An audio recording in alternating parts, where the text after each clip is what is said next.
नमस्कार दोस्तों, मेरे चैनल पे आपका फिर से स्वागत है। दोस्तों आज एक बहुत बड़ी न्यूज़ आई है मेरे पास, जो है डीआरडीओ से।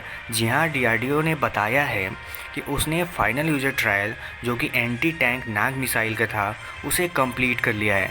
अब दोस्तों ये जो मिसाइल थी, इसका जो ट्रायल था वो बिल्कुल सक्सेसफुल ट्रायल किया गया है। उसने अपने टारगेट को बिल्कुल 100% हिट किया है।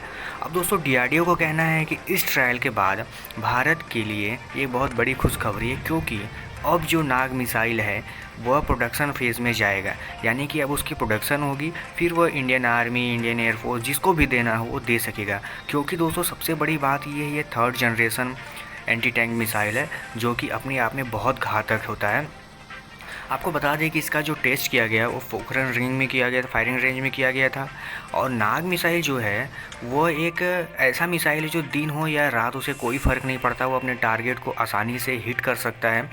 और इसे जिस कैरियर से फायर किया गया वो था नाग मिसाइल कैरियर, यानी नामिका। दोस्तों ये जो टेस्ट था बिल्कुल सक्सेसफुल था, और ऐसा माना जाता है दोस्तों इसकी खासियत के बारे में कि नाग मिसाइल एक ऐसा मिसाइल है जिसको आप एक बार फायर कर दीजिए अपने दुश्मन पे और फिर भूल जाइए, उसको बचना मुश्किल ही नहीं नामुमकिन माना जाता है। क्योंकि ये फायर एंड फॉरगेट के सिद्धांत पे काम करता है, टॉप एंड अटैक के सिद्धांत पे काम करता है। दोस्तों इसका जो फायरिंग व्हीकल था वो एक एम्फीबियस नेचर का होता है, तो जो कि इसको और ही एडवांस बना देता है।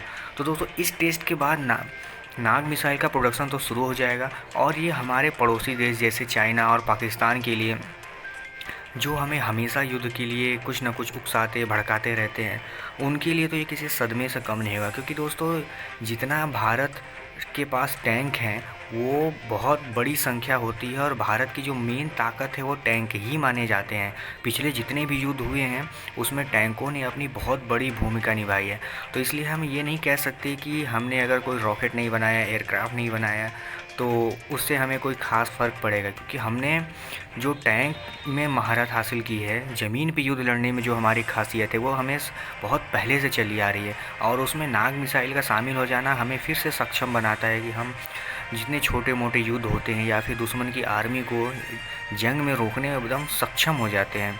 तो दोस्तों ये तो थी डीआरडीओ की तरफ से न्यूज़। आपको कैसा लगा डीआरडीओ की इस न्यूज़ के बारे में, हमें ज़रूर कमेंट करके बताएं, और आप अपने सुझाव भी हमें दें। हम फिर मिलेंगे किसी और वीडियो में किसी और टॉपिक के साथ।